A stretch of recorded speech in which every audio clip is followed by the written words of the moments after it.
O beabá da sustentabilidade.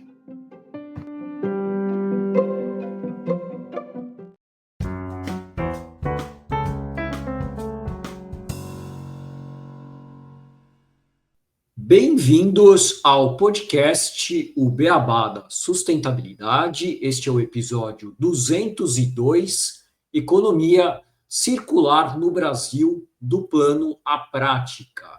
E para falar hoje desse tema aqui no podcast, eu e o Renato Gatti, a gente tem a honra de receber o professor Flávio Miranda, que é professor permanente da Universidade Católica de Santos, que é aqui do lado de casa, conselheiro para economia circular do Pacto Global da ONU, embaixador do Movimento Circular, consultor das Nações Unidas para a Economia Circular e especialista em economia circular no Senai SP.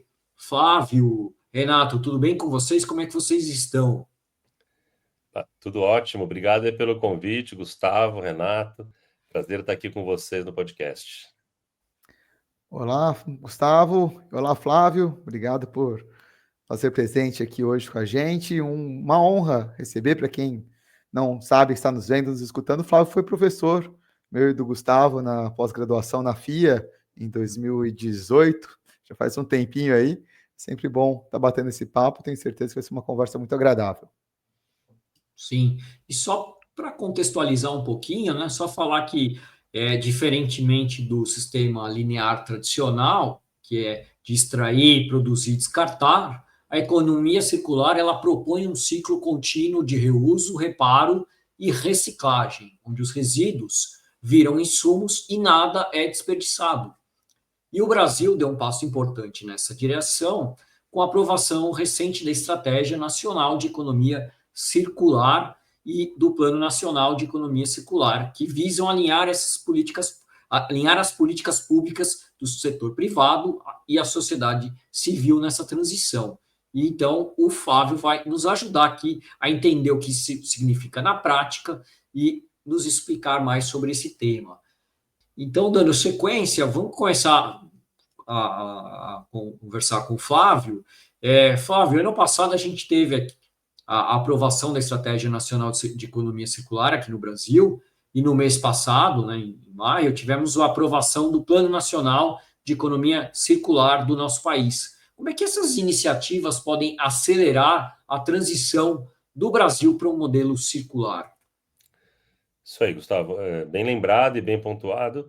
De fato, o Brasil agora tem uma estratégia e um plano. O que é importante primeiro é dizer que a estratégia ela veio na forma de um decreto no meio do ano passado e ela trouxe o que, na minha opinião, é muito importante, que é a primeira vez que a economia circular é mencionada na legislação. Então agora a gente tem inclusive uma definição na lei do que é uma economia circular e isso harmoniza o nosso entendimento sobre esse conceito tão importante, né? Além disso, essa própria estratégia ela também traça diretrizes prioritárias. E isso começa a nos ajudar a organizar tudo que a gente vai fazer, inclusive o plano. O plano ele é estruturado de acordo com essas prioridades trazidas na estratégia. E ainda na própria estratégia, existe uma coisa muito importante que diz respeito à governança da economia circular, que é a criação de um Fórum Nacional de Economia Circular com representantes da sociedade civil, do setor empresarial e também de governo, com diversos órgãos e iniciativas participando. E foi justamente com essa estrutura que se deu início, então, à elaboração do plano, que mobilizou ao longo desse tempo diversos setores da sociedade, mas volto a dizer, também do governo, que não estavam nessa agenda, porque falar de economia circular no Ministério do Meio Ambiente é fácil. O negócio é levar isso para a indústria, para a agricultura, para os serviços, para as diversas atividades de ministérios que nem sempre estão nessa agenda, inclusive o Ministério da Fazenda, Planejamento e todo mundo que está lá presente nesse fórum. Isso é o que a gente em política pública chama de agenda setting.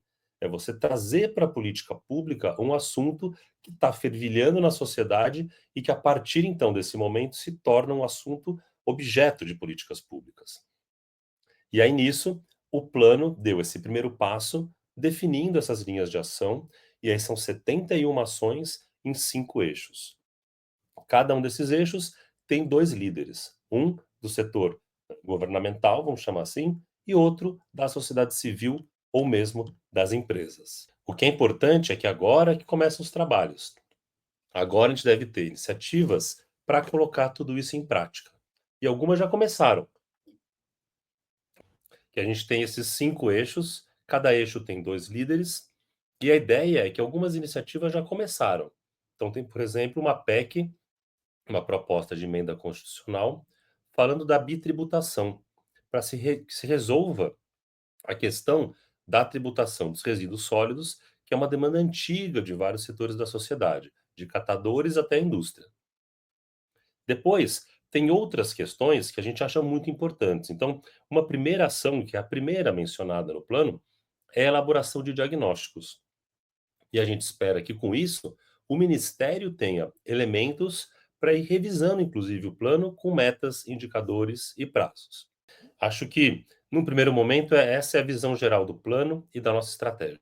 Muito legal, professor. Obrigado por explicar para a gente um pouquinho sobre, né, essas duas diretrizes muito importantes que, né, a gente conseguiu aprovar aqui no nosso país e que assim a gente possa, de fato, ir crescendo a economia circular aqui no Brasil e se espelhando com o que vem acontecendo em outros países do mundo também, né? Mas pegando um pouquinho justamente acho que a economia circular, qual que se entende que são os maiores obstáculos que a gente enfrenta hoje para implementar de fato essa economia circular e como o setor privado pode se engajar mais nessa mudança? Só adicionando aqui, né, um ponto, a gente teve em 2010, por exemplo, também, né, que é um pouco relacionado à Política Nacional de Resíduos Sólidos, que é uma política, mas que até hoje a gente ainda tem uma dificuldade, né, de conseguir fazer ela ser válida, e como não deixar isso se repetir para a estratégia, para o plano que a gente tem em vigência hoje. Pois é, Renato, é bem bacana isso que você está falando, por 2 motivos. Primeiro que nos dá a chance de falar da política de resíduos, que de fato ainda depende de uma série de questões para implementação, mas também a gente precisa lembrar que economia circular não é só sobre resíduos, é principalmente sobre ações de projeto dos produtos, de mudar formas e padrões de produção e consumo. E aí, como é de se imaginar, os desafios são ainda maiores, né? E como qualquer processo de mudança, a gente tem vários tipos de desafios e obstáculos. Eu vou falar de alguns aqui só para dar alguns exemplos, né? Talvez um primeiro seja de infraestrutura. Você mencionou a própria política de resíduos, vamos pegar ela como exemplo. A gente ainda tem no país mais de 3 mil lixões em operação. Isso é uma situação medieval de gestão de resíduos. Se a gente vai falar de uma economia circular, eu preciso começar oferecendo infraestrutura para adequada coleta e destinação dos nossos resíduos, inclusive pela reciclagem. Aí a gente começa a entrar num segundo aspecto, num segundo obstáculo, pensando que o Brasil é um país continental. A gente tem um grande desafio geográfico, que essa infraestrutura ela varia muito. É muito diferente o padrão de destinação de resíduos num estado como São Paulo, Paraná, Santa Catarina, e um estado com menos recursos, com menos renda per capita, com menos infraestrutura em outras regiões do país. Então, isso que a gente vê para lixões, para reciclagem, também se repete em uma série de outras atividades, até mesmo na infraestrutura literalmente logística, né? Ferrovias, rodovias. Para ter uma economia circular, a gente precisa facilitar todos esses processos. A gente precisa ter, por exemplo, prestadores de serviço qualificados na maior parte do país. Pegar um exemplo clássico, ainda dentro da questão dos resíduos, desmontagem de eletroeletrônicos para reciclagem. Essa é uma atividade passível de licenciamento ambiental, é uma atividade que pode parecer simples, mas ela tem as suas complexidades, e você não faz isso do dia para a noite nem ali na esquina. Você tem que ter um ente licenciado com processos que consigam fazer isso adequadamente. Hoje a gente tem, no Brasil, talvez 1 ou 2 dezenas dessas empresas. Só que elas estão concentradas em algumas regiões do país. A gente vai ter que fazer isso se espalhar pelo resto do país, vai ter que ter em diversas unidades da federação empresas aptas a prestar serviços para a economia circular funcionar. E aí a gente vai conseguir expandir. E isso leva a um terceiro obstáculo, que é econômico. Quem vai financiar tudo isso? De onde vai vir o recurso para isso acontecer? E essa questão passa não só por reduzir custos, mas também por viabilizar crédito barato, também por reduzir tributação ou reorientar subsídios tributários. Hoje a gente tem muitos subsídios que vão na contramão da sustentabilidade. Talvez a gente precise tirar subsídios de algumas atividades menos sustentáveis e realocar em outras atividades que sejam mais circulares. E isso também traz um outro obstáculo que é tecnológico, que não é o principal, mas a gente também tem que pôr na conta. A gente tem diversas tecnologias ligadas a desenvolver soluções adequadas à realidade brasileira, seja em relação a novas formas de consumo. Então, por exemplo, eu vou falar de embalagens retornáveis no delivery de comida. Quem vai lavar? Com que equipamento? Com que tecnologia? Como você garante a saneidade dessa embalagem para poder colocar alimento de novo? Isso tudo precisa ser resolvido. Mas a tecnologia também afeta novos materiais, novos produtos, que as indústrias vão ter que desenvolver, novas patentes que vão ter que ser realizadas, e por que não, também voltando para a questão de resíduos, novas tecnologias de tratamento. A gente vai ter que desenvolver tecnologias para tratar coisas que hoje a gente manda para o aterro. E isso tudo revestido por um outro obstáculo, que eu acho que talvez seja o maior, ou pelo menos o mais urgente da gente endereçar, que é o desafio da cultura e da educação. Nós precisamos vencer algumas barreiras, algumas tradições que nós temos culturais para fazer tudo isso acontecer. Tanto do lado das pessoas como consumidores conhecerem e praticarem economia circular, né? A gente brinca dizendo assim, eu tenho que fazer o consumidor deixar de ser consumidor e passar a ser usuário do produto. Isso é muito importante, mas exige uma série de predisposições que a pessoa tem que estar apta, tem que estar pronta para aquilo, a não ter mais o produto, a usar, devolver, compartilhar, esse tipo de coisa. Mas também tem um outro ponto muito importante que é o aspecto educacional de capacitar as pessoas que vão trabalhar para a economia circular. A gente teve, no fórum que você citou, um painel para discutir isso, e a gente se dedicou a tentar entender quais são as competências, as habilidades necessárias para um profissional na economia circular. E tem de tudo, né? Tem desde novas profissões, o exemplo que eu dei lá foi um operador de planta de biometano. Isso é uma coisa que não existia e agora tem. Então temos que treinar uma pessoa para exercer essa função. Mas também a gente vai ter que fazer o reskilling, a recapacitação de profissionais que já estão no mercado e não têm esse conhecimento na sua formação básica. Então, por exemplo, um projetista de uma embalagem que tem que pensar a circularidade dessa embalagem a partir de agora, características de reuso, reciclagem, o que quer que seja. E até mesmo soft skills, que a gente chama, né? As capacidades mais subjetivas. Então, a gente tem que aprender a trabalhar em grupos, em times, em redes.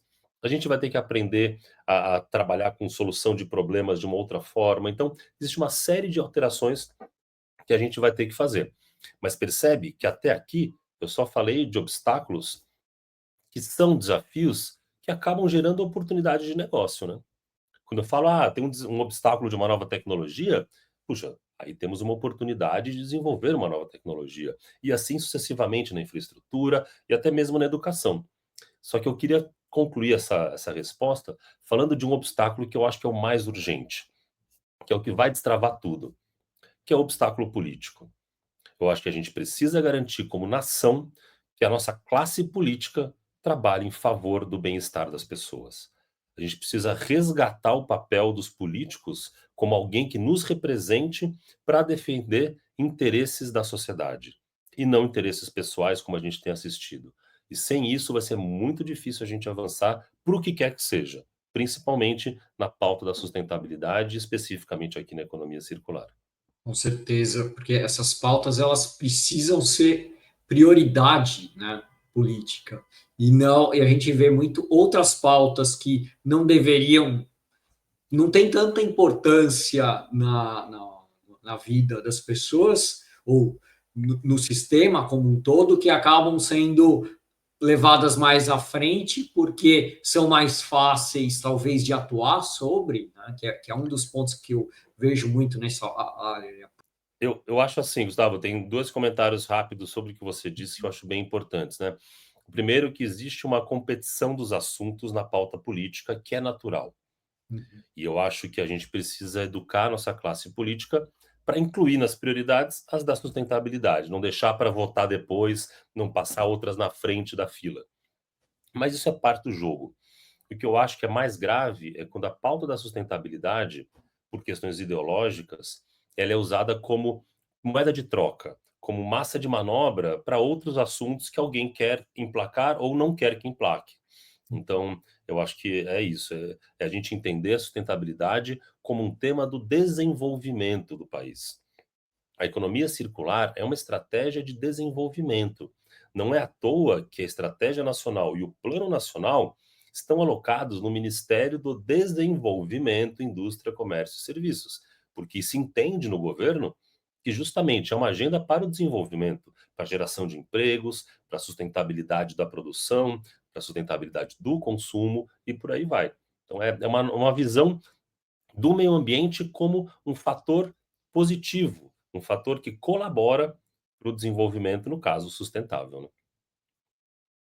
Sim, eu acho que isso vai de acordo também com a inovação, né? A gente trouxe vários exemplos já aqui no podcast de, de ações inovadoras aqui no Brasil, de empresas então que fazem desenvolvimento, que estão criando negócios e que são focados nisso, em economia circular, em novos materiais que são biodegradáveis, que têm, né, um ciclo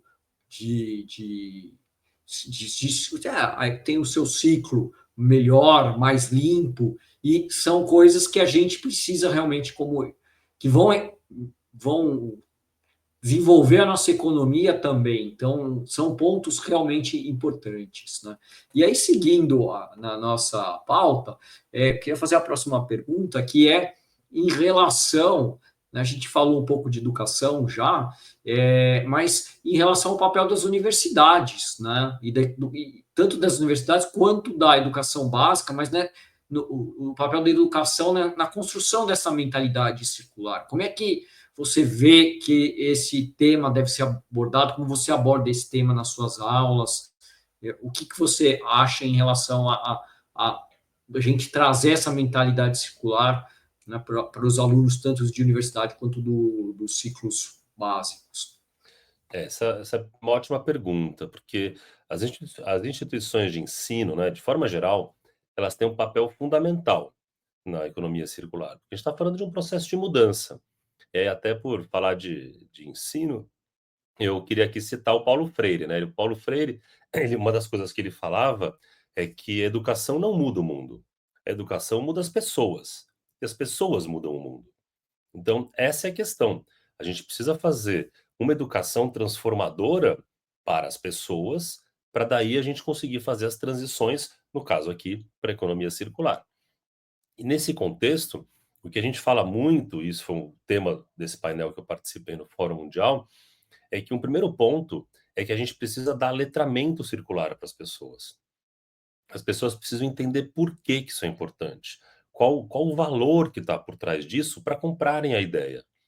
Esses dias eu estava lendo uma pessoa que falou assim, da pauta de conservação, né? A gente só consegue conservar aquilo pelo qual a gente se apaixona.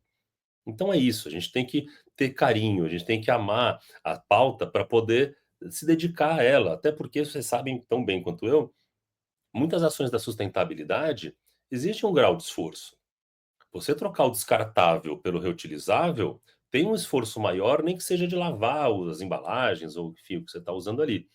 Então, você tem que abrir mão do conforto do descartável, de certo modo. Para a pessoa fazer isso, ela tem que entender o valor, ela tem que valorizar, ela tem que reconhecer que aquilo é digno de um pequeno esforço da parte dela. Então, hoje, a educação ambiental ela já é parte das bases curriculares do MEC. A questão é introduzir na pauta, no currículo da educação ambiental, em vários níveis de ensino, desde a educação básica até as universidades, os temas da economia circular. E isso pode ser feito de diversas formas. Você pode fazer isso nas disciplinas mesmo, de forma transversal. Então, por exemplo, você vai estudar biologia, os ciclos biogeoquímicos, você usa um exemplo, sei lá, de uma composteira. para falar do ciclo do carbono, ou então você vai fazer uma pauta de física, por que não falar de um processo de reciclagem que tem uma transformação envolvida, que você trabalha o conceito dentro daquele exemplo? É meio que normatizar as ações de economia circular no dia a dia das escolas como um tema. Então, esse é um ponto. Outro ponto é oferecer cursos de economia circular mesmo, né? Vocês falaram aqui, eu trabalho no Senai São Paulo, o Senai tem uma pegada muito forte nisso, a gente acabou de soltar 5 cursos gratuitos aí de economia circular, quem tiver interesse, convido para entrar na plataforma e conhecer. E dessa forma a gente vai levando esse conhecimento, né? Só para vocês terem ideia, a gente fez a gente chama de unidade móvel, é uma escola, é uma sala de aula dentro de um caminhão, e que a gente leva pelo Senai e pelo Brasil. E a gente fez uma de economia circular agora, em 3 meses, 18 mil pessoas foram treinadas lá dentro. Então, essa é a escala que a gente precisa, né? A gente está falando de milhares de pessoas tendo acesso a esse conteúdo, tendo contato com a economia circular. Agora, voltando para a universidade, existem 2 pontos que eu queria chamar a atenção. O primeiro deles é que a universidade ela tem um papel de formação de recursos humanos qualificados para determinadas atividades. E a gente precisa começar a colocar a economia circular nesse povo. Estou falando aqui de arquitetos, engenheiros, economistas, designers e uma série de outros profissionais que precisam começar a ter a economia circular nos seus currículos para que eles saiam da universidade já preparados para atuar nesse mundo em transformação. Um segundo ponto é a pesquisa. A universidade também faz pesquisa e as melhores universidades fazem boas pesquisas. E é lá que a gente precisa começar a desenvolver tecnologias, estratégias, materiais adequados à realidade brasileira. Não vai dar para a gente trazer tudo de fora diretamente. A gente vai ter que adaptar as coisas ou criar coisas novas a partir da riqueza que a gente tem aqui no Brasil, seja natural, seja humana, né? E a universidade, é na universidade que isso tem um grande potencial de acontecer. Então eu acredito muito que potencial, seja de suprir aí, essa formação de novas carreiras, de novos conteúdos, seja também engajando as pessoas nessa transformação. E esse é um último ponto que eu queria mencionar. Existe, do ponto de vista da universidade, também a necessidade de mudar o como a gente ensina. Eu estudei engenharia numa escola super tradicional. A maneira com que eu aprendi é a mesma que se usa desde o século XVIII, XIX. Desde o Renascimento se ensina do mesmo jeito. Será que agora, com redes sociais, com inteligência artificial, com tudo que a gente tem à nossa disposição, não dá para mudar? Ou melhor, não precisa mudar?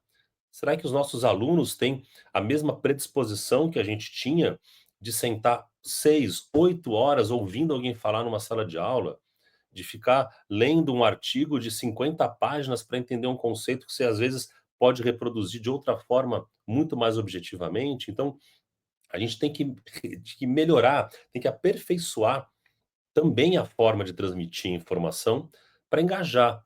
Estou falando aqui, por exemplo, de fazer protótipos, laboratórios, ensaios, experimentos, de envolver o que a gente chama de aprendizagem baseada em problema. Então, você, né, como a gente faz os hackathons, por exemplo, você põe lá um problema e põe a molecada para trabalhar. Vamos todo mundo achar um problema, fazer competições, né, gincanas, para tentar solucionar problemas, fazer uma coisa que funciona muito, que a gente tem feito, são apresentações de soluções para problemas na forma de pitch. Então você cria lá uma dinâmica, os grupos trabalham em soluções, fazem pitches como se fosse um Shark Tank da vida aí, e aí apresentam essas soluções para serem criticadas pelos professores, e a gente, com isso, tem material para discutir, e eles podem, nisso, usar inteligência artificial, usar diversas ferramentas que hoje a gente tem disponível para criar boas soluções. E vou dizer para vocês, tem coisa muito boa que vem, viu? Eu fui jurado outro dia de uma feira de ciências de segundo grau. Alunos de 16, 17 anos de idade, com soluções incríveis.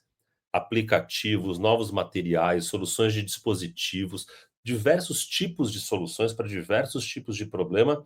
E a gente vê que nessas feiras de ciência, o interesse dos alunos para resolver problemas da sustentabilidade está crescendo. Antes era difícil se achar, né? Tinha outra pegada. Hoje em dia, arriscaria dizer que quase metade dos projetos tem alguma coisa relacionada com a sustentabilidade já. É muito legal ouvir. A gente, inclusive, conversou tem pouco tempo, né, Gustavo, com a Sara, que ela foi ganhadora do Empreenda. É Senai ou Senac? Eu não lembro É isso agora. que eu estou tentando lembrar, que eu sempre confundo os dois. Eu confundo também. Eu acho que Mas é do não, mas foi do Senac. Senai. Do Senai. Senac, eu acho que é Senai? Senac. Ah, Eu acho que lembrei. empreende Não, do Senac. Senai. O Senai, que é a escola, é o Senai, né? Que tem tem o Tem o SESI, tem Senai, tem de vários. Enfim. Mas show. ela era é uma estudante, né, agora já está na faculdade, mas ela estava É, tá como na GV. estudante de ensino médio. Ela desenvolveu, dentro desse processo do Empreenda, uma embalagem à base de mandioca para delivery, para recobrir, inclusive, correios, enfim, muito interessante. Ela contando o processo de aprendizado e de É do Senac. desenvolvimento do Senac, foi o mais interessante, que ela chegava em casa com e fazia as coisas ali, ela não tinha um laboratório, ela falava, cara, era a minha cozinha, e eu testava, pegava mandioca, tentava fazer o processo ali, chegava com material para a escola. Então, esse tipo de educação é muito interessante. E aí eu queria fazer mais um comentário em cima da tua resposta, né? Que você falou de mudar as formas de ensino, e eu penso que também, quando a gente olha para a sustentabilidade de uma forma geral, não necessariamente apenas economia circular, né? Mas pensamento da sustentabilidade, começar a inverter também um pouco de como que ela é inserida.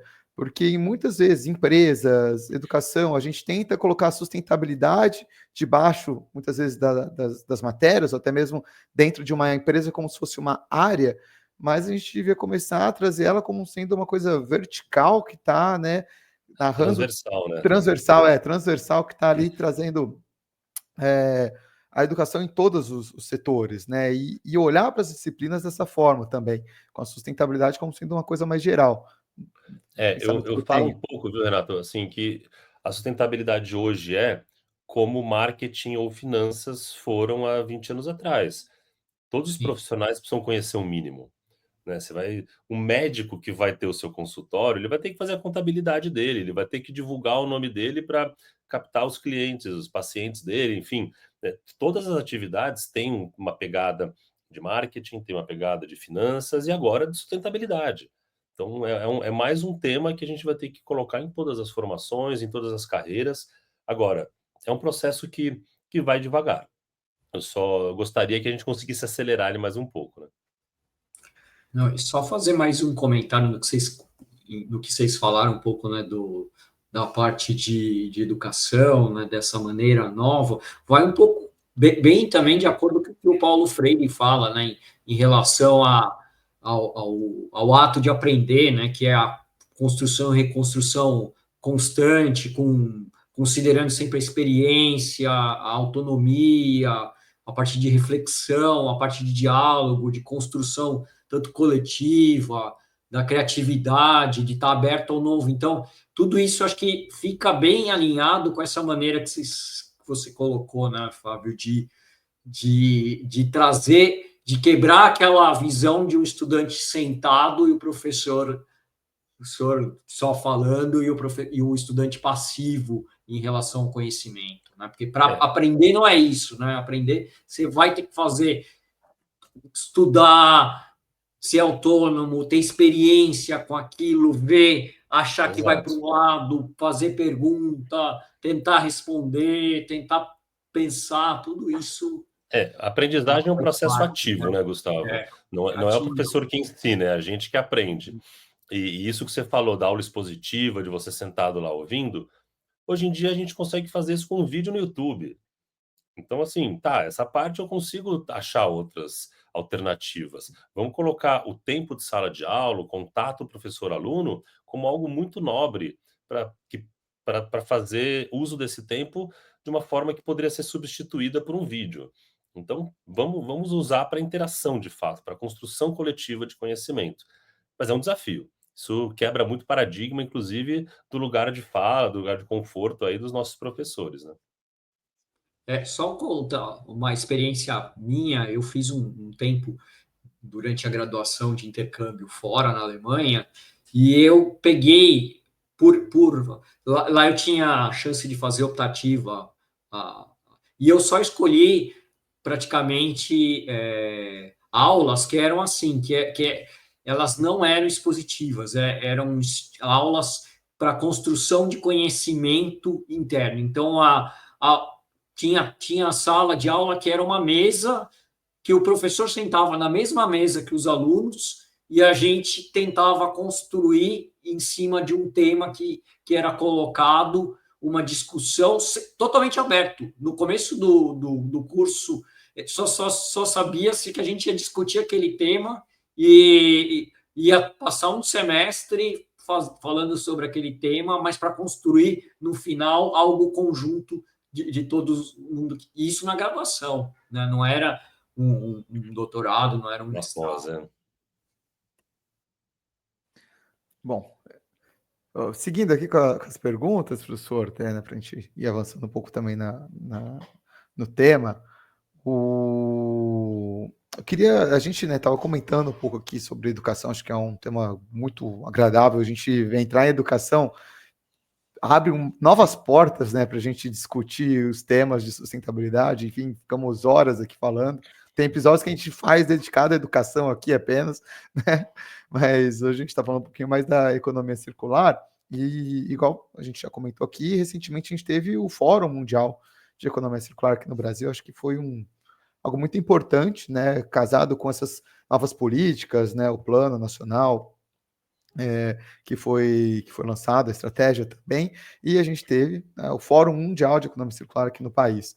Eu consegui estar presente lá, eu gostei muito, né, do que eu consegui participar, tinha muita coisa acontecendo, né, durante a semana aqui no Brasil, mas queria saber de você, né, quais foram os principais aprendizados, cases internacionais que a gente pode talvez se inspirar justamente para impulsionar cada vez mais a economia circular aqui no país.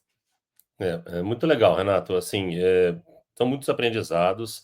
Bom também dizer que o fórum foi composto de 4 dias. 2 dias o evento principal e 2 dias o que a gente chama de eventos de aceleração.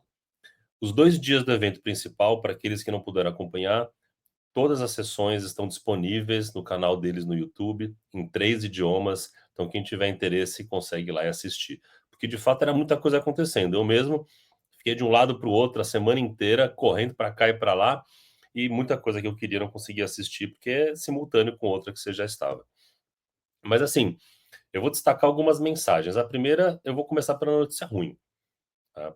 A primeira foi a divulgação de um relatório, que é o Circular Gap Report, que é um relatório que já se tornou super importante, que tenta, ele é feito por uma entidade holandesa, e eles tentam mensurar quão circular é o mundo todos os anos. Então, esse indicador, ele mais ou menos, simplificando bastante, ele mede o seguinte: de tudo que a gente descarta, quanto volta para a economia. É basicamente essa a ideia. Tá? É um pouco mais sofisticado, mas a gente pode simplificar dessa forma. E eles fazem isso, eles medem isso desde 2018. Em 2018, o mundo era 9% circular. E eles divulgaram na semana retrasada agora que em 2024 o mundo estava 6,9% circular. Ou seja, está caindo. A gente fala, a gente faz políticas, a gente tem países divulgando planos, empresas fazendo uma série de ações bacanas, e por mais que a gente corra, a gente está perdendo a corrida. Então, é importante falar isso, porque a base, e aí é uma hipótese que eles formulam, acho bem interessante a análise que eles fazem. Quem tiver interesse pode ir lá conhecer o relatório, está disponível para download gratuito. Mas eles colocam que o grande problema é o seguinte: nós até estamos fazendo mais uso de recursos secundários, né? Então, estamos reaproveitando mais as coisas. Mas a humanidade tem uma demanda de consumo que puxa uma extração de recursos naturais cada vez maior, e numa velocidade de aumento espantosa. Eles citam um dado que não é deles, é do International Resource Panel, que é um órgão da ONU que lida com recursos naturais. E eles falam que nos últimos 50 anos nós triplicamos a extração de recursos naturais. Isso é muito, muito preocupante.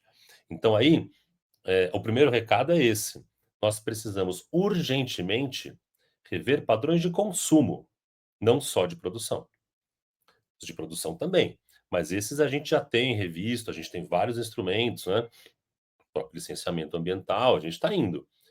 E o consumo? Como é que nós vamos fazer? E isso é muito importante, foi levantado em vários painéis que eu assisti, né? Nós temos estratégias aqui no Brasil, a logística reversa, temos em vários outros países outras equivalentes, para conseguir, na legislação, garantir o retorno dos resíduos de alguma forma para a economia. Mas isso não é suficiente. Por mais que um país como o Brasil ainda tenha desafios de infraestrutura que vão demandar combate a lixão, aumento de reciclagem, inclusão de catadores, toda essa pauta importantíssima da Política Nacional de Resíduos, é preciso paralelamente, simultaneamente, olhar para o outro lado, olhar para o que e como nós estamos consumindo. Porque é muito preocupante que a gente não tenha socialmente instrumentos para regular consumo como a gente regula a produção. O Plano Nacional de Economia Circular, ele começa a se debruçar sobre isso. E eu espero, sinceramente, que a gente consiga, nos seus desdobramentos, avançar. Agora, um segundo recado que é derivado desse, é que a gente precisa partir para a ação. Vários painéis falaram, olha, é muito legal a gente estar aqui em eventos como esse, é muito legal a gente fazer uma série de seminários, eventos, encontros, mas o que a gente precisa agora é de ação. A gente precisa de experiências que coloquem em prática aquilo que a gente está falando. E, se possível, que deem escala aos pilotos. Eu assisti um dos painéis que era de alguns bancos internacionais de desenvolvimento falando de financiamento. E eles falaram, olha, a gente tem uma carteira repleta de pilotos. Há 10 anos a gente está financiando pilotos de economia circular na África, na Ásia, na América Latina, na própria Europa, com muito sucesso. O piloto é maravilhoso, mas ele afeta 20 pessoas. Ela afeta 30. Eu quero saber quando é que a gente vai financiar um projeto para afetar 20 milhões, 30 milhões. Entendeu? Essa é a questão. A gente precisa começar a falar em escalar as coisas. E aí, indo para um terceiro ponto, que eu acho interessante pontuar também, uma das saídas talvez esteja na junção das pautas ambientais. E aí eles usam, tem um dado que eles apresentaram que me chamou a atenção. Nessa da gente perceber que a gente triplicou o consumo de recursos, hoje não, ano passado, né, 2024, 13,3% dos recursos extraídos do meio ambiente foram combustíveis fósseis. Então aí talvez esteja uma dica. Se a gente está falando de descarbonizar a economia, se a gente está falando de uma transição energética, por que não conectar as agendas? E aí tinham vários painéis falando disso, de colocar a economia circular como um vetor principal para combate às mudanças climáticas, mas não só isso. Também a perda de biodiversidade e a poluição. Então, tem diversos especialistas, documentos, uma série de lugares falando disso, mas eu queria pontuar essa questão da gente ter, dentro da perspectiva da economia circular, a possibilidade de incluir a economia circular nas NDCs, nos compromissos climáticos dos países. O Brasil já tem, só que é uma menção em várias páginas do nosso documento. Talvez a gente precise trabalhar para isso ser ampliado, para reconhecer o papel da economia circular na mitigação e até mesmo na adaptação às mudanças climáticas. E o mesmo tem que ser feito na pauta da biodiversidade, nos planos nacionais, tem que ser feito nas convenções de poluição, como Basileia, Roterdã, Estocolmo, em diversos outros acordos multilaterais que a gente tem discutido. Agora, isso, inclusive, só mencionando, né, no Acordo Global dos Plásticos, que está em discussão. A gente tem agora, em agosto, mais uma reunião para tentar fechar um documento que promete ser um dos maiores acordos ambientais da história do planeta. Talvez pare passo com as mudanças climáticas, que é o do combate à poluição pelos plásticos. E ele precisa olhar para a economia circular. A economia circular precisa ser um fio condutor desse acordo. E isso nos leva a um último ponto que eu queria mencionar, que é a cooperação. Vários painéis também falaram isso. Ninguém faz nada sozinho, principalmente em economia circular. E esse mundo conectado de hoje, isso é cada vez mais importante.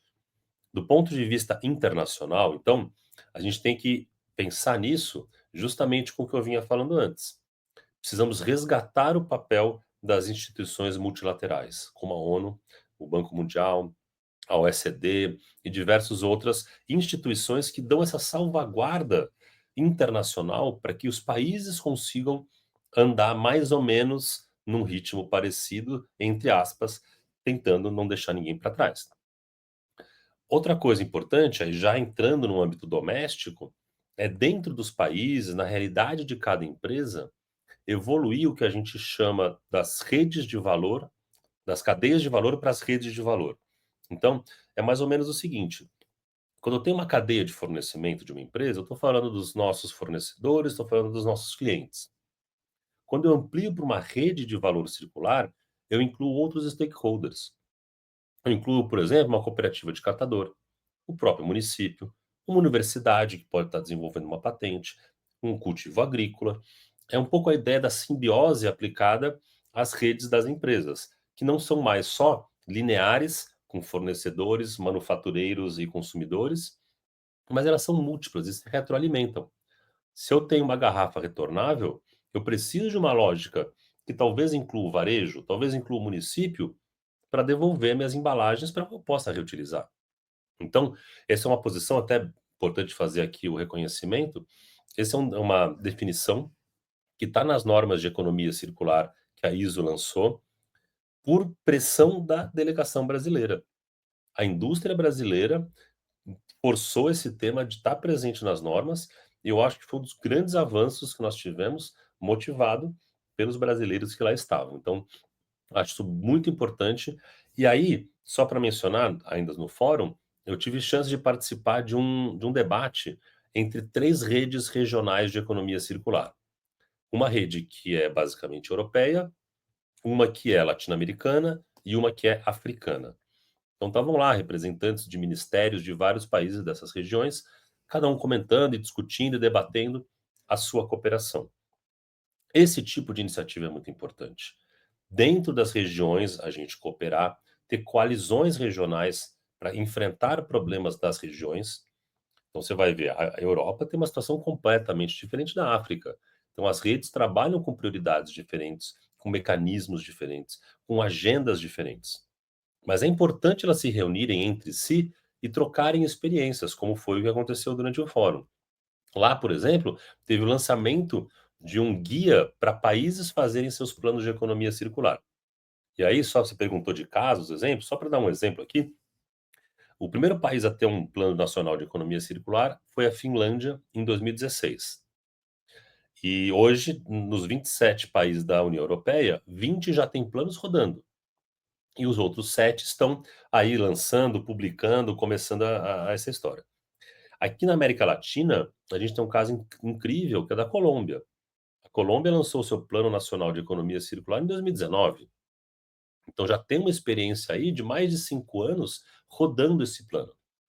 E tem países que têm instrumentos incríveis. Por exemplo, a Costa Rica desenvolveu um aplicativo com inteligência artificial que consegue conectar um Big Data das iniciativas com dados econômicos. Eles conseguem saber qual o efeito dessas medidas de economia circular na geração de emprego, do PIB per capita. E com isso, você consegue uma coisa muito importante para os governos: retroalimentar a política pública. Do tipo, olha só, esse benefício fiscal que eu dei aqui, eu abri mão de uma arrecadação X, mas veja que em 3 anos eu consegui arrecadar 5x no elo seguinte da cadeia. Então é isso, eu deixo de arrecadar de um lado, mas eu ganho do outro. Eu reduzo em alguma venda de um produto, mas eu crio novos serviços, novas empresas, novas atividades profissionais que também vão pagar impostos do outro lado. E isso não só compensa, como supera a arrecadação anterior.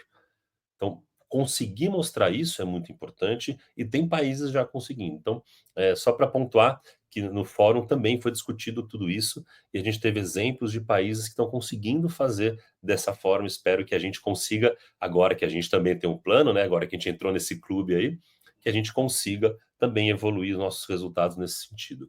Só para fechar, de uma forma geral, eu fiquei muito feliz de participar do evento. Eu queria aqui também deixar registrado meus parabéns à organização, principalmente por parte da Fiesp, mas também a CNI, a Apex, o Senai, que organizaram o evento aqui, um evento grandioso, que não deixa nada a desejar para os melhores eventos do mundo, com altos requisitos de sustentabilidade. Toda a comida era vegana, almoço e jantar para quase 2.000 pessoas, e estava muito boa a comida, eu almocei e jantei lá, posso falar por mim. Toda a parte de coffee breaks, almoço, jantares, sem nada descartável, tudo reutilizado. Então, assim, teve uma série de questões, o mobiliário, a gestão de resíduos do evento, toda pensada para a sustentabilidade, como que os americanos gostam de dizer, né? Walk the talk, você aplicar aquilo que você defende no teu discurso. E o que eu posso dizer também é que deu para perceber que com isso, aqui no Brasil, a economia circular veio para ficar. A gente teve um engajamento muito grande, principalmente da indústria, mas uma resposta muito boa de governo e de outros setores da sociedade. Tinha muita gente mobilizada e é uma agenda que não vai mais voltar atrás. Agora a gente só vai olhar para frente. Eu não fui no fórum, mas tudo que vocês falam, que o Flávio falou e o que o Renato também tinha contado para mim e tal, e os últimos episódios que a gente teve aqui no podcast que falaram sobre economia circular, que a gente teve um episódio que a gente não falou só especificamente de economia circular, mas que teve um exemplo de uma empresa que reduziu tanta parte da produção dela para ela ser mais para ela diminuir também o consumo dela e ser mais lucrativa e não focar só em receita, mas eles também trouxeram um exemplo aqui que foi de cadeia, de que eles é uma empresa do ramo de cabos elétricos, e eles fizeram as bobinas de madeira, são agora 100% reciclados, porque eles recolhem, depois das grandes obras, a bobina, refazem, e ficou sem custo para a cadeia como um todo, isso, e praticamente virou um ciclo fechado. E aí a gente viu em vários exemplos que o que a gente tem visto esse ano aqui no podcast, eu acho que o que você traz do fórum é mostrar para quem está nos escutando todo o episódio, olha, o que a gente está falando está realmente mudando e não vai parar mais. Isso que, É uma tendência, né? A gente percebe claramente, né, Gustavo? E uma coisa desse teu exemplo é interessante, porque percebe, traz uma ideia que eu defendo muito junto à indústria. Economia circular é um processo de melhoria contínua, a gente tem que levar isso em conta. Então, embora exista o ideal da circularidade, tudo voltar, virar um novo produto, nem sempre é viável naquele momento. E está tudo bem. Então, a empresa pode começar com uma ação mais singela, com uma reciclagem de um resíduo mais tradicional, desde que depois ela continue evoluindo, ela não se acomode nessa situação. Então é isso. Talvez a empresa de cabos, ela comece fazendo o carretel lá do cabo dela, a bobina, com material reciclado. Já barateia, já facilita, já reduz o consumo de recurso natural, bacana. Mas vamos continuar melhorando? Então, num segundo momento, além de ser feita de material reciclado, eles recolhem após o uso para reutilização, porque é isso. Foi lá, usou, o núcleo da bobina está intacto, traz de volta para a fábrica, enche de novo e manda para o próximo cliente, né? Então, o reuso é uma estratégia muito interessante. Eles pegam, recolhem todas, fazem algum trabalho para ela ficar zero bala, né, na madeira e reutilizam. É isso aí. Sim. Acho muito bacana, Flávio, os exemplos que você trouxe. Eu também gostei muito de como que o evento se posicionou em relação a toda a infraestrutura, como eles colocaram, achei que foi sensacional. E, bom, para a gente fechando aqui a nossa conversa, a gente já está meio em cima do tempo aqui, a gente teria várias perguntas para colocar aqui sobre o tema, e deixo portas abertas para você voltar quando quiser. Não atrapalha as suas pautas, né, Renato? Começa a viajar no meio da... Mas é bom, cara. Eu sempre saio da pauta, eu sou o que foge da pauta aqui no... Mas é um efeito circular, Renato.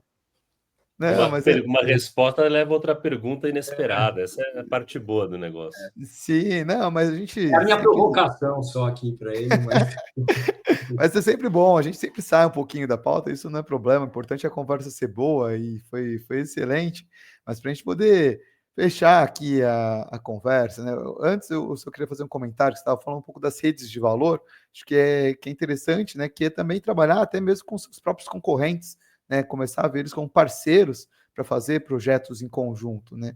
E um pouco nessa linha, eu queria que você fizesse um fechamento aqui, né, da nossa conversa, pensando o que você imagina o nosso país daqui a 10 anos nesse cenário da economia circular e deixando uma mensagem para todos que estão nos escutando, se quiser também fazer alguma propaganda dos seus livros aí, enfim, publicações, fica à vontade, professor.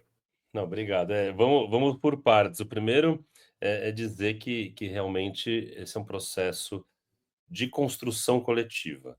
Então, acho que a gente tem que trabalhar pensando na sociedade em suas diversas vertentes e lembrar que cada um tem a sua riqueza, cada um tem o seu potencial, né? O Brasil é um país mega diverso, a gente tem diversos biomas, né? A gente gosta de dizer que a gente tem diversas condições edafoclimáticas, né? De solo, temperatura, vegetação, clima. Isso pode ser aproveitado principalmente na bioeconomia circular. Então, eu acho que um caminho muito importante da gente olhar como país é para a oferta de novos materiais oriundos da biodiversidade, olhar aí para mesmo tecnologias que vão juntar essas condições edafoclimáticas, que é um grande potencial que o Brasil tem, mas também conhecimentos de populações ancestrais, também hábitos das nossas gerações anteriores que a gente acabou abandonando e são sustentáveis, o próprio reuso é uma delas, né? O conserto, o reparo é uma coisa muito importante, né? Eu sempre que posso tento consertar as coisas, então usar serviços de costureiras, marceneiros e outros tipos de reparos aí que estão voltando agora à carga. Mas o que eu queria colocar é que eu sou um otimista convicto, viu, Renato? Eu, assim, não é à toa que eu dou aula, que eu trabalho com sustentabilidade, é porque eu acredito que a gente é capaz de fazer a coisa melhorar. Por mais que tenham problemas, por mais que a gente fale de desafios, eu acredito na capacidade do ser humano em buscar soluções. Então, eu sou um esperançoso e eu parto dessa hipótese. Talvez a gente não consiga tudo, talvez a gente não consiga na velocidade que a gente gostaria, mas a gente pode trabalhar para ter um país melhor. E aí, nessa pegada, eu acho que chamar um pouco as pessoas a cada um fazer a sua parte. Eu acho que as pessoas podem ocupar e devem ocupar os seus lugares de ação. Seja, primeiro, como profissional, onde quer que você atue, levando a economia circular, pode ser desde uma fábrica, um escritório, um banco, ou um cultivo agrícola, sei lá, qualquer outra atividade onde você possa implementar, ou pelo menos falar da economia circular, para que isso seja uma prática, mas também ocupar o seu lugar enquanto consumidor se tornando usuário. Quero dizer, fazendo escolhas de não consumo ou de consumo mais consciente. Isso é muito importante ter como base valores da sustentabilidade para fazer essas escolhas. E por último, lembrar o nosso poder de cidadão de votar conscientemente e cobrar das pessoas em quem nós votamos que defendam essas pautas no legislativo, no executivo e façam a coisa avançar também nas políticas públicas. E aí, com isso, eu tenho certeza que o Brasil pode ser um líder de economia circular. Daqui a 10 anos, a gente tem totais condições de estar numa posição de destaque, né, de oferecer, sejam recursos energéticos, eu estou falando aqui de etanol de segunda geração, hidrólise enzimática de bagaço, biometano, mas também de novas tecnologias como as biorefinarias, que a gente tem um grande potencial também de conversão de resíduos em novos recursos, novos insumos, materiais como os bioplásticos, tudo isso, né, traz para o Brasil uma oportunidade enorme para a qual nós já estamos na frente de grande parte dos países e podemos ser, talvez aí no futuro, um país de destaque na economia circular. Mas para isso a gente precisa trabalhar. Cada um tem que fazer a sua parte e, o que é mais importante, criar uma cultura da sustentabilidade e da circularidade, o que inclui até uma questão quase que espiritual da gente valorizar o ser no lugar do ter. É a gente buscar o status não através daquilo que a gente possui, mas das atitudes que a gente assume. Ou seja, fazer, por exemplo, ser muito mais bacana você ter orgulho de andar de transporte público ao invés de trocar de carro.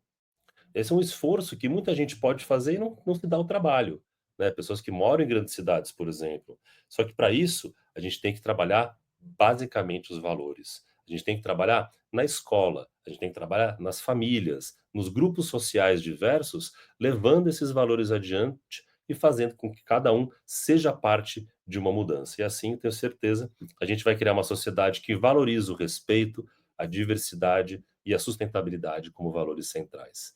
Espero que a gente possa viver para ver isso, né? Estamos aqui para isso, estamos trabalhando nessa linha, né, gente? E parabéns aí vocês pelo podcast, pelo trabalho que vocês fazem, que colabora muito nesse sentido, né? Espero que a gente possa continuar seguindo juntos aí nessa jornada. Obrigado e mais uma vez pelo convite. Obrigado, Flávio. Foi muito bom ter você aqui com a gente. Conversa sensacional. Tenho certeza que foi uma grande aula aí para todo mundo. Aprender um pouquinho mais sobre economia circular. E a gente, igual comentei, fica de portas abertas aqui para a gente poder fazer outros temas, conversar mais sobre diversos outros conteúdos aí que a gente pode trazer aqui. Quando vocês quiserem, estou à disposição, só convidar que a gente vem. Infelizmente, a gente quando a gente teve aula com o Flávio, não foi sobre economia circular na pós-graduação. Ele comentou, mas não era Era aula do quê? Você lembra? Era...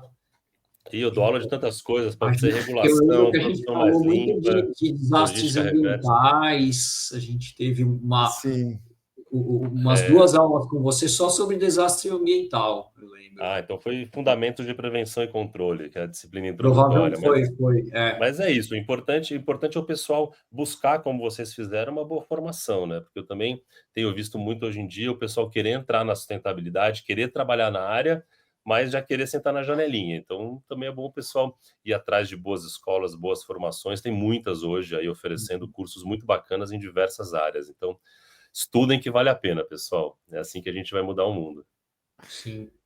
Sim, a gente tem que estudar o tempo todo, porque a gente, como a gente já falou várias vezes aqui no podcast, né, a gente está num mundo cada vez mais dinâmico, que cada vez tem mais conhecimento, e se a gente não dá para ter aquela carreira como tinha antigamente, de fazer a faculdade e parar, e achar que vai tocar a sua carreira assim. Não, você não pode parar de estudar em nenhum momento hoje em dia. Bom, e agradecer de novo ao Flávio, Renato, a quem está nos escutando, quem nos ouve, pedir as 5 estrelas no Spotify, o like aqui no YouTube, e dizer que aqui o Beabá é sustentável. Até o nosso próximo episódio.